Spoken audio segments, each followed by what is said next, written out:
नमस्कार दोस्तों, elementary classes में आपका स्वागत है। जैसे कि आप स्क्रीन पर देख सकते हैं, आज हम पढ़ने वाले scheduler and types of scheduler के बारे में। तो इसके बारे में कंप्लीट जानकारी प्राप्त करेंगे।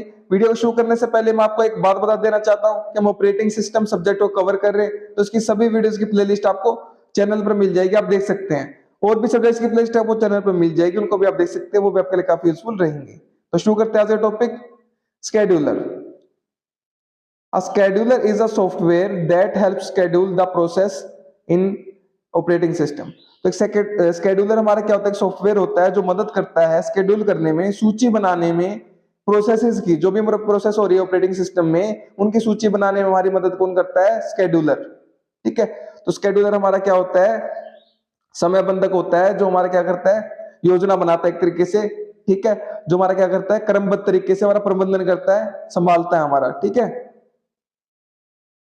तो हमारी जो प्रोसेस होती है वो क्या होती है? हमारी प्रोसेस होता है हमारा ए प्रोग्राम इन एग्जीक्यूशन। तो जो प्रोग्राम हमारा एग्जीक्यूशन में है, जो एग्जीक्यूशन स्टेट में हमारा, उसको हम बोलते हैं प्रोसेस। ठीक है, अगर आपको डिटेल में प्रोसेस के बारे में जानकारी प्राप्त करनी है, प्लेलिस्ट में आपको वीडियो मिल जाएगी, उसको जाकर जरूर देखिए। ठीक है, तो स्केड्यूलर हमारा सॉफ्टवेयर है जो क्या करेगा? सारणी बनाएगा, सूची बनाएगा, स्केड्यूल बनाएगा। ठीक है, प्रोसेस के लिए एक ऑपरेटिंग सिस्टम में। It helps to keep all computer resources busy. ये जो हमारा स्केड्यूलर है, ये क्या करेगा? मदद करेगा कि जो हमारे कंप्यूटर के जितने भी रिसोर्सेज, संसाधन है, वो सारे बिजी रहे, व्यस्त रहे। And allow multiple users to share system resources effectively.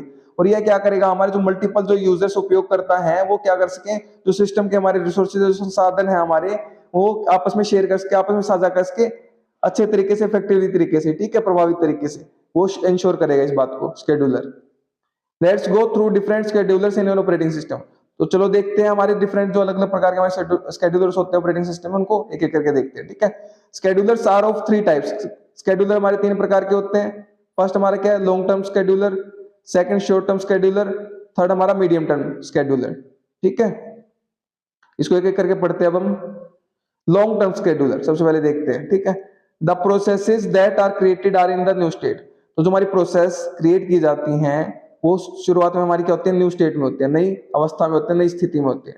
ठीक है, अगर आपको स्टेट्स के बारे में नहीं पता है कि प्रोसेस की कौन कौन सी स्टेट्स होती हैं, प्लेलिस्ट में आपको वीडियो मिल जाएगी, जो हमारी क्या होगी, प्रोसेस की लाइफ साइकिल या फिर प्रोसेस की स्टेट्स के नाम से आपको वीडियो मिल जाएगी, उसको जाकर जरूर देखिए। ठीक है, उससे आपको स्टेट्स का मतलब समझ में आ जाएगा, क्या अवस्था होती है हमारी प्रोसेस की। तो जो शुरुआत में क्रिएट की जाती है हमारी प्रोसेस, वो नई स्टेट में होती है, न्यू स्टेट में होती है। The programs are admitted to the RAM for execution. तो जो प्रोग्राम्स है उनको क्या किया जाता है? रैम में भेजा जाता है एग्जीक्यूट होने के लिए। So before execution the process are put in the ready queue. तो जो हमारी प्रोसेसेस हैं, उनको एग्जीक्यूशन होने से पहले उनको क्या किया जाता है? रेडी क्यू में रखा जाता है, रेडी की श्रेणी में रखा जाता है। ठीक है, रेडी स्टेट में रखा जाता है। क्लियर है बात? So do they get into the ready Q themselves. तो क्या वे अपने आप हमारी रेडी स्टेट में पहुंच जाते हैं, जो हमारी प्रोसेस होती है? तो यहां पर देखते हैं उसका जवाब।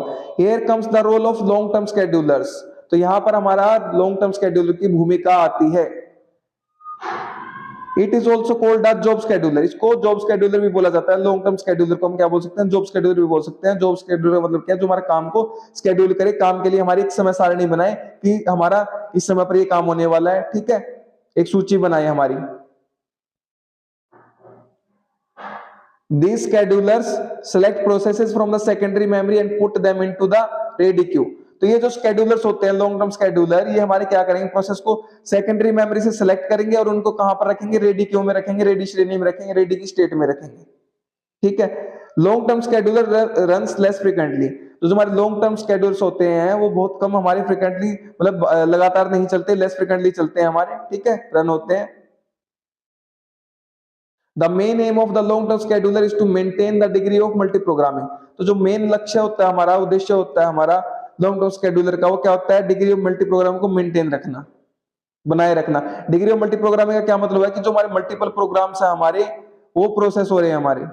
ठीक है, एक समय पर एक साथ हमारे समांतर रूप से कितने हमारे प्रोग्राम्स चल रहे हैं, उसको बोलते हैं degree of multi programming. Multi programming means executing multiple programs by single process है। तो यहाँ पर बता रखा है ये बात कि जो हमारी मल्टी प्रोग्रामिंग है वो क्या है? उसका मतलब है कि मल्टीपल प्रोग्राम्स एग्जीक्यूट हो रहे हैं एक सिंगल प्रोसेसर के द्वारा, एक सिंगल सीपीयू के द्वारा। But not all processes simultaneously. लेकिन सभी की सभी जो प्रोसेस है वो हमारी साइमल्टेनियसली एक साथ नहीं चलेंगी, समांतर रूप से चलेंगी, लेकिन एक साथ नहीं चलेंगे, इसमें बहुत डिफरेंस होता है एक साथ चलने में और समांतर रूप से चलने में, ठीक है।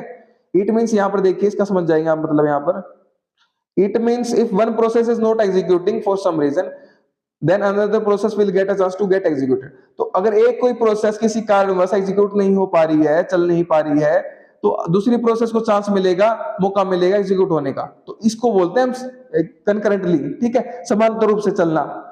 ये साइमल्टेनियसली नहीं चलते, एक साथ नहीं चलते, लेकिन साथ साथ चलते हैं, ठीक है। अगर एक प्रोसेस हमारी नहीं चल पा रही है तो दूसरी आ जाएगी तुरंत उसकी जगह चलने के लिए, ठीक है। तो यहां पर आप ये डायग्राम देख सकते हो, जिसमें क्या हमारा लॉन्ग टर्म शेड्यूलर क्या करता है हमारा, इसको हम जॉब शेड्यूलर भी बोलते हैं। न्यू स्टेट में जब हम क्रिएट करते हैं हमारी प्रोसेस को, नई स्टेट में होती है वो प्रोसेस हमारी, और फिर वो लॉन्ग टर्म शेड्यूलर उसको क्या करता है, रेडी स्टेट में लेकर जाता है।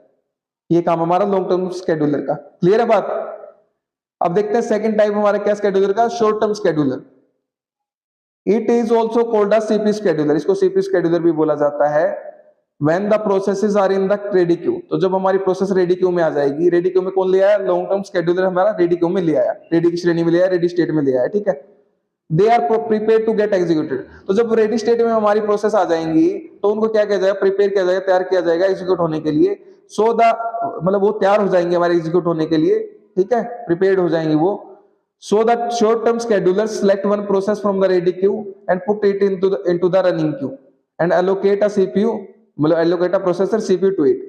तो जो हमारा शॉर्ट टर्म शेड्यूलर है वो क्या करेगा, जब रेडी क्यू में हमारी प्रोसेस आ गई है तो उसमें से क्या करेगा, बहुत सारी प्रोसेस आ चुकी है हमारी, तो उसमें से हमारी क्या करेगा, वन प्रोसेस को, एक प्रोसेस को रेडी क्यू से, रेडी की श्रेणी से, रेडी स्टेट से उठाएगा, सिलेक्ट करेगा और उसको put it into the running Q, उसको रनिंग क्यू में, रनिंग श्रेणी में रख देगा, ठीक है, रनिंग स्टेट में उसको लेके चला जाएगा, रनिंग क्यू में, रनिंग श्रेणी में, रनिंग स्टेट में, रनिंग की अवस्था में ले जाएगा और allocate a processor CPU to it, और उस प्रोसेस को एक CPU, central processing unit, processor हमारा एलोकेट कर देगा, आवंटित कर देगा, दे देगा, ठीक है। They are also known as dispatchers, they are also known as dispatchers who decides which process will execute next. तो जो हमारे शॉर्ट टर्म शेड्यूलर होते हैं वो हमारे डिस्पैचर की तरह काम करते हैं, जो डिसाइड करते हैं, जो निर्णय लेते हैं कि कौन सी प्रोसेस एग्जीक्यूट होगी आगे, ठीक है। अब एक प्रोसेस एग्जीक्यूट हो रही है, अब आगे कौन सी प्रोसेस एग्जीक्यूट होगी उसका शेड्यूल, उसकी सूची बनाना, उसका समय सारणी बनाना, वो डिसाइड कौन करेगा, वो उसका निर्णय कौन लेगा, हमारा शॉर्ट टर्म शेड्यूलर, ठीक है, कि किसको डिस्पैच करना है, किसको लेके जाना है, किसको भेजना है, किसको डिस्पैच करना है, ठीक है। They are faster than long term schedulers, तो जो हमारे शॉर्ट टर्म शेड्यूलर होते हैं वो फास्ट, जो हमारे लॉन्ग टर्म शेड्यूलर्स होते हैं उनके मुकाबले क्या होते हैं, तेज होते हैं, फास्ट होते हैं। The performance of the system depends on the choice of the short term schedulers, तो जो हमारी परफॉर्मेंस रहेगी, जो प्रदर्शन रहेगा सिस्टम का हमारा, वो किस बात पर निर्भर करेगा, वो शॉर्ट टर्म शेड्यूलर है उसकी चॉइस पर, उसके चुनाव पर निर्भर करेगा, ठीक है। If it selects the processes having high burst time, then in that case, other processes in the waiting queue will keep on waiting in the ready queue. अगर जो हमारा शॉर्ट टर्म शेड्यूलर है वो सिलेक्ट करता है processes को जिसका क्या है, हाई बर्स्ट टाइम है। हाई बर्स्ट टाइम का क्या मतलब है, जिनको सीपीयू की, सेंट्रल प्रोसेसिंग यूनिट, प्रोसेसर की ज्यादा समय के लिए जरूरत है, उसको बोलते हैं हाई बर्स्ट टाइम, ठीक है। अगर जो प्रोसेसर जिनको सीपीयू की ज्यादा समय के लिए जरूरत है, हाई बर्स्ट टाइम है मतलब प्रोसेस का, तो देन इस केस में क्या होगा, हमारे जो अदर प्रोसेसेस होंगी वो क्या होंगी, वेटिंग क्यू में रहेंगी, इंतजार वाले श्रेणी में रहेंगी, इंतजार की स्टेट में रहेंगी। विल कीप ऑन वेटिंग, वो क्या करते रहेंगे, वेट करते रहेंगे, इंतजार करते रहेंगी रेडी क्यू में, रेडी की जो श्रेणी है, रेडी स्टेट में, उसमें इंतजार करती रहेंगी हमारी। This situation is called starvation, इस सिचुएशन को हम क्या बोलते हैं, स्टारवेशन। वैसे स्टारवेशन का हिंदी में मतलब होता है भूखमरी। तो इस प्रकार से जो हमारी दूसरी प्रोसेसेस है उनके लिए क्या आ जाएगी, एक तरह से भूखमरी का काम हो जाएगा, वो एग्जीक्यूट ही नहीं हो पाएंगे, उनको एग्जीक्यूट होने का समय ही नहीं मिलेगा, क्योंकि जो हमारा प्रोसेस जिनका हाई बर्स्ट टाइम है वो क्या है, सीपीयू का पूरा टाइम लेती रहेंगी, ठीक है, ज्यादा समय के लिए सीपीयू को यूज करती रहेंगी। क्लियर है बात। इसको बोलते हैं, सिचुएशन को, स्थिति को बोलते हैं स्टारवेशन।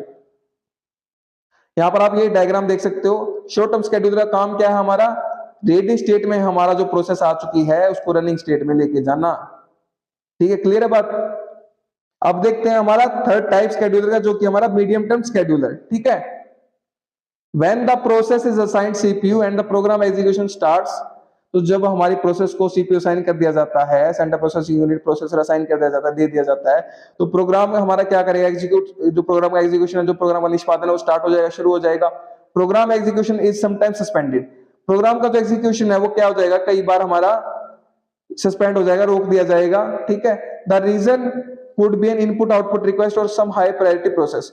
उसका कारण क्या हो सकता है, कोई इनपुट आउटपुट की रिक्वेस्ट हो सकती है या फिर कोई हाई प्रायोरिटी उच्च प्राथमिकता की प्रोसेस हो सकती है, ठीक है, उसको रोकने का कारण।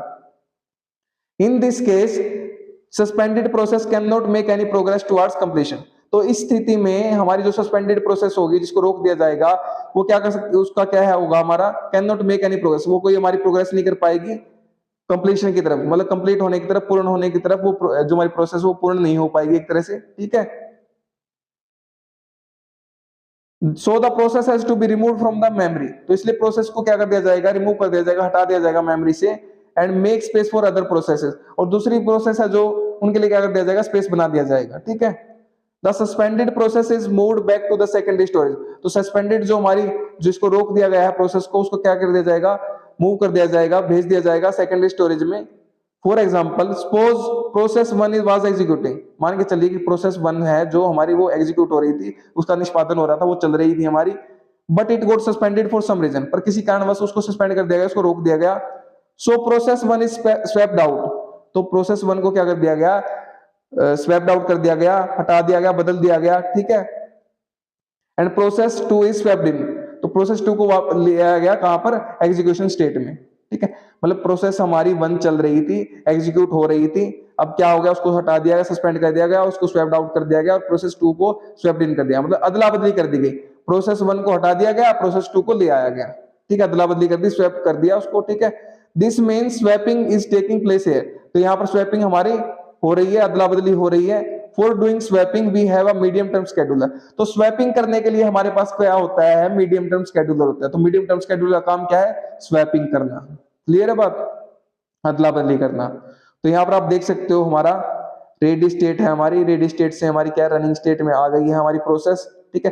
प्रोसेस 1 क्या हो गई, किसी कारणवश सस्पेंड हो गई, तो उसको कहां पर लेके आया गया, मीडियम टर्म शेड्यूलर के द्वारा वेटिंग स्टेट में लेके आया गया, ठीक है। और उस दौरान जब प्रोसेस 1 हमारी हटा दी गई रनिंग स्टेट से, तो तुरंत ही हमारी क्या हो गई, प्रोसेस 2 हमारी रनिंग स्टेट में आ गई, ठीक है। अब ये वेट करेगी, जब इसके जो भी इसको रोका गया जिस भी कारणवश से, वो कारण जब पूरा हो जाएगा तो फिर से ये रेडी स्टेट में आएगी, और फिर इसको प्रोसेस 1 को एग्जीक्यूट किया जाएगा रनिंग स्टेट में। क्लियर है बात। तो हमने तीनों के बारे में कंप्लीट जानकारी प्राप्त करी। तो एक बार और देख लेते हैं हम यहाँ पर। तो हमारी जो लॉन्ग टर्म शेड्यूलर, उसका काम क्या है, न्यू स्टेट से प्रोसेस को रेडी स्टेट में लेके आना।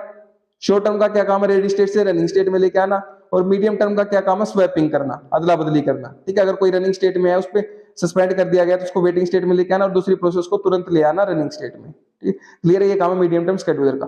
तो ये हमारे कंप्लीट जानकारी थी, शेड्यूलर क्या होता है, किस प्रकार से वर्क करता है, क्या उसके टाइप होते हैं, वो कैसे काम करते हैं। तो उम्मीद करता हूं कि आपको कंसेप्ट क्लियर हो गया होगा बहुत अच्छे से। तो पढ़िए और पढ़ाइए, अपने दोस्तों शेयर कीजिए वीडियो को, ताकि उनकी भी हेल्प हो सके। अगर आप शेयर कर रहे हैं तो आप उनको पढ़ा रहे हैं, मैं नहीं पढ़ा रहा, आप उनकी हेल्प कर रहे हैं, मैं नहीं कर रहा। अगर आप चैनल पर नए हैं तो चैनल को सब्सक्राइब कर दीजिए, वीडियो को लाइक कर दीजिए, एक अच्छा सा प्यारा सा कमेंट कर दीजिए अगर आपको वीडियो अच्छी लगी है तो। और हाँ, अगर आपको इसके नोट्स चाहिए तो वीडियो के नीचे डिस्क्रिप्शन में आपको नोट्स के लिए लिंक मिल जाएगा, वहां से आप नोट्स को एक्सेस कर सकते हैं। मेरे साथ वीडियो में अंत तक बने रहने के लिए धन्यवाद। Thank you so much again.